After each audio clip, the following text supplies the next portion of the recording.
انما یأمرکم بالسوء والفحشاء، وہ تو تمہیں صرف برائیوں کا ہی حکم دیتا ہے جو شیطان ہے، اور بے حیائی کا۔ وَأَن تَقُولُوا عَلَى اللَّهِ مَا لَا تَعْلَمُونَ، اور یہ کہ تم اللہ سے متعلق وہ بات کرو جس کا تمہیں علم ہی نہیں ہے، یعنی اللہ پر جھوٹ باندھ دو۔ سر یہ ایک آیت پہ 1 گھنٹہ بولا جا سکتا ہے کہ شیطان کی 3 اللہ تعالیٰ نے چیزیں ہائی لائٹ کر دی ہیں جو کرتا ہے تمہارے ساتھ۔ نمبر 1، ہر برائی کا حکم دیتا ہے وہ، یعنی دنیا میں کوئی بھی برائی ہے نا اس کی طرف آپ کو مائل کرے گا۔ نمبر 2، بے حیائی کا حکم دے گا۔ تو مجھے بتائیں بے حیائی برائی نہیں ہے؟ تو اسے سنگل آؤٹ کیوں کیا اللہ تعالیٰ نے؟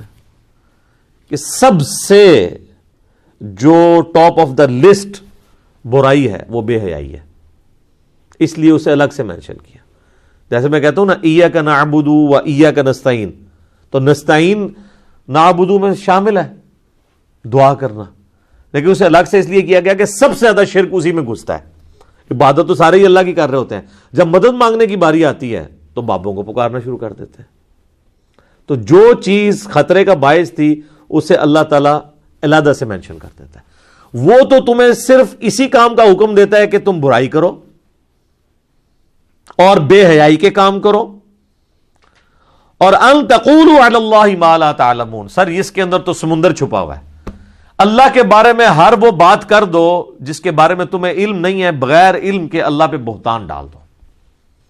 تو اس وقت انسانیت کی اکثریت یہی کر رہی ہے، مسلمانوں کی اکثریت یہی کر رہی ہے، یہ اللہ پر بہتان ہی ہے نا۔ وہ ایک پھیرا ہی لگے گا جی انشاءاللہ جنت ہی پہنچ ہی جانا ہے۔ یہی بات جب یہودیوں نے کی تو سورۃ البقرہ میں اللہ نے فرمایا تم سے کوئی اللہ نے عہد لیا ہوا ہے؟ کس طرح تم اللہ کے بارے میں اتنا یہ دلیری کے ساتھ جملہ بول رہے ہو کہ اللہ تعالیٰ ہمیں صرف لوگوں کی آنکھوں میں دھول جھونکنے کے لیے ایک دوزخ کا پھیرا لگوائے گا پھر جنت میں لے ہی جائے گا؟ یہ اللہ کے اوپر بغیر علم کے بہتان باندھنا۔ اسی طریقے سے اللہ تعالیٰ نے جہاں کہیں کرسچینٹی کا یا یہودیوں کے فرسودہ عقائد کا ذکر کیا ہے وہاں پہ بھی یہی چیز ہائی لائٹ کی ہے کہ وَلَا تَقُولُوا عَلَى اللَّهِ إِلَّا الْحَقِّ، مت کہو اللہ کے بارے میں مگر وہی بات جو حق پر مبنی ہے۔ اور سٹارٹ اسی سے لیا، یا اہل الکتاب لا تغلوا فی دینکم، یہ سورہ نساء میں بھی ہے، سورۃ المائدہ میں بھی۔ اے اہل کتاب اپنے دین میں غلو نہیں کرنا، یعنی دین میں غلو کیا ہے کہ جو اللہ اور اس کے پیغمبر نے کوئی بات بتائی تھی اس میں یا ایڈیشن کر دینا یا اس میں سے کچھ نکال لینا، یہی غلو ہے نا۔ تو دین کے معاملے میں غلو نہیں کرنا، وَلَا تَقُولُوا عَلَى اللَّهِ إِلَّا الْحَقِّ، اور اللہ کے بارے میں کوئی بات نہیں بیان کرنی مگر وہی جو حق پر مبنی ہوگی۔ تو یہ اللہ کے بارے میں جو کچھ بھی کہا جا رہا ہے وہ اللہ جی بڑا غفور رحیم ہے جی، انہوں ساڑھو نمازہ نہیں چاہیے دیا، یہ لوگ کہتے ہیں نا، مسلمانوں کی اکثریت یہی کہتی ہے نا، کم از کم نماز نہ پڑھنے والے تو کہتے ہیں، یہ تو اکثریت میں تو وہی ہے نا۔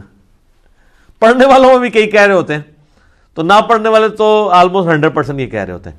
تو جناب یہ جو اللہ کے اوپر جھوٹ یہ باندھ رہے ہیں کہ اللہ نو ساڑیاں نمازہ نہیں چاہیے دیا، تو اللہ کو کیا چاہیے؟ آپ کا آپ کے گناہ چاہیے اس کو؟ ہر وہ نیکی کا کام جو وہ آپ سے ایکسپیکٹ کر رہا ہے، تو یہ کائنات اللہ تعالیٰ نے اس لیے بنائی ہے کہ کھیل کود کیا جائے، ادھر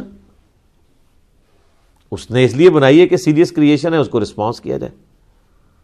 ہاں اس کا جزوی پہلو درست ہے کہ اللہ کو ان نمازوں کا فائدہ نہیں ہے، فائدے کے اعتبار سے یہ بات صحیح ہے، فائدہ ہمیں ہے، لیکن جو لوگ کہہ رہے ہوتے ہیں وہ اس سینس میں نہیں کہہ رہے ہوتے، وہ یہ کہہ رہے ہوتا ہے کہ اللہ کے فرشتے تھوڑے نے عبادت کرنے والے، کوئی ساڑھی نمازوں ہی بیٹھا ہے۔ تو اس اعتبار سے اگر کوئی کہہ رہا ہے تو وہ تو ویسے ہی کفر ہے، اللہ تو پھر فرشتوں پہ بھی نہیں بیٹھا ہوا، اللہ کو تو پھر فرشتوں کی بھی نمازیں نہیں چاہیے۔ اگر یہی بات مان لی جائے تو اللہ کو اس کا مطلب فرشتوں کی نمازیں چاہیے، آپ کی نہیں چاہیے، تو یہ بات غلط ہے۔ فرشتے عبادت کریں یا ہم کریں یا جنات کریں، سب کے سب کا اپنا نفع ہے، اللہ کو کوئی فائدہ نہیں ہے اس کا، لیکن ہمیں تو چاہیے، اللہ کو اپنے بندوں سے نافرمانیاں تو نہیں چاہیے۔ اچھا اس میں ایک بڑی زبردست آیت ہے. میں کہتا ہوں جب میں وہ آیت پڑھتا ہوں نا، ان کے پورے کے پوری جو ڈاکٹرین ہے نا وہ تباہ ہو جاتی ہے، پلس مسئلہ تقدیر بھی اس میں ریزالوڈ ہے.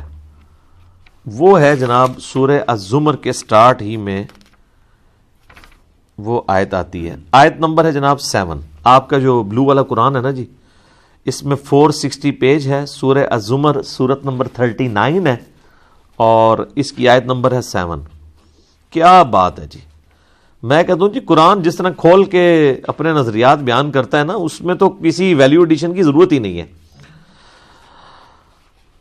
ان تکفروا فإن اللہ غنی عنکم، اگر تم اللہ کا کفر کرو گے، اللہ کی نافرمانی کرو گے، اللہ کی ناشکری کرو گے، تو یاد رکھنا اللہ تعالیٰ اس چیز سے بے پرواہ ہے، اس کو کوئی فرق نہیں پڑنا. وہی بات جو میں کہہ رہا تھا جزوی درست ہے کہ اگر کوئی نماز نہیں پڑھتا تو اللہ کو کیا فرق پڑتا ہے، لیکن اللہ نے اسے بیلنس کیا ہے کہ یہ نہ کوئی سمجھ لے کہ خیر ہے پھر پڑھنے کی بھی ضرورت کوئی نہیں. ساتھ ہی آیا وَلَا يَرْضَى لِعِبَادِهِ الْكُفْرِ، لیکن یہ یاد رکھنا وہ کبھی راضی نہیں اس بات پہ کہ کوئی اس کا نافرمان ہو جائے. کیسا بیلنس کیا ہے؟ ایک طرف یہ کہا مجھے کوئی پرواہ نہیں، دفع ہو جو مرضی کرو، اس سے کوئی یہ بھی رزلٹ نکال سکتا تھا خیر ہے، لیکن اللہ نے کہا یہ دفع ہونے کا مطلب یہ نہیں ہے کہ جو مرضی کرو، میں راضی کوئی نہیں ہوں اس بندے سے جو یہ حرکت کرے گا، منڈ کے رکھاں گا انہوں پھر میں.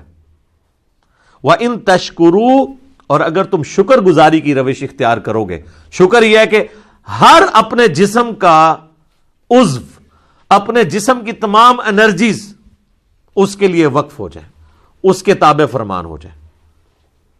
یرضاہ لکم، تو وہ پھر تمہارے لیے یہ پسند کرتا ہے کہ تم اپنا آپ کھپا دو اس کے لیے. ولا تزر وازرۃ وزر اخرى، اور یہ بھی یاد رکھنا کوئی جان قیامت والے دن دوسری جان کا بوجھ نہیں اٹھا سکتی.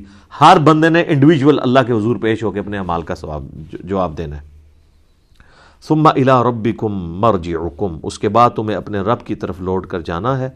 فینبئکم، پھر وہ تمہیں خبر دے دے گا. بما کنتم تعملون، جو تم دنیا میں اعمال کیا کرتے تھے. انہ علیم بذات الصدور، بے شک وہ تو سینوں کے چھپے ہوئے رازوں کو بھی جاننے والا ہے. یہ ہے جناب کتابوں کا خدا. مجھے اگلے دن ایک بھائی نے نا، ہمارے جو سوشل میڈیا کا ایک چینل چلاتے ہیں، مجھے کہتے ہیں علی بھائی وہ آپ نے مسلم شریف کا مقدمہ ریکارڈ کرایا تو اس میں آپ نے کچھ زیادہ دفعہ ہی بول دیا ہے کہ مرنے سے پہلے اے مسلمان کر لے اس پہ غور، کتابوں کا خدا اور ہے، بابوں کا خدا اور. میں نے کہا کوئی نہیں، 8 یا 10 دفعہ بولا ہوگا تو تھوڑا ہے. میں نے کہا 31 دفعہ تو فبی آلاء ربکما تکذبان ایک صورت میں آیا ہے، 2-2.5 صفحوں کی. یہ تو 31 دفعہ کم از کم بولنا چاہیے 1 گھنٹے کے لیکچر کے اندر. تو اللہ تعالیٰ تو ایک دفعہ بھی کہہ لے کافی ہے، اس نے 31 دفعہ آپ کے دماغ میں ٹھوک کے یہ بات ڈالی ہے کہ اے جنوں انس کے گروہ، تم میری کس کس نعمت سے، میری کس کس قدرت کی نشانی سے روگردانی کر سکتے ہو. تو سر مجھے بھی کم از کم ایک لیکچر میں 31 دفعہ یہ ریپیٹ کرنا چاہیے کیا کہ مرنے سے پہلے اے مسلمان کر لے اس پہ غور، کتابوں کا خدا اور ہے، بابوں کا خدا اور. اچھا، یہ آیات کی فارم میں بھی چیزیں قرآن میں موجود ہیں، یہ والا شعر، لیکن قرآن کی آپ جو بھی آیت پڑھیں گے نا اس کے اینڈ پہ جیسے وہ دائرہ ڈالا ہوتا ہے نا، تو ہر قرآن کی آیت کا اگر مورل لیسن نکلتا ہے تو یہی نکلتا ہے. یار یہ قرآن کیا کہہ رہا ہے؟ یہی ہوتا ہے نا جو بندہ پہلی دفعہ قرآن پڑھتا ہے کہتے ہیں یار یہ تو کچھ اور ہی ہے. تو یہ جو لوگوں کی حیرانگی ہے اس کو ہم نے ایک شعر کی فارم میں عرض کر دیا ہے کہ کتابوں کا خدا اور ہے، بابوں کا خدا اور. یہ کتابوں کے خدا کا تعارف ہے.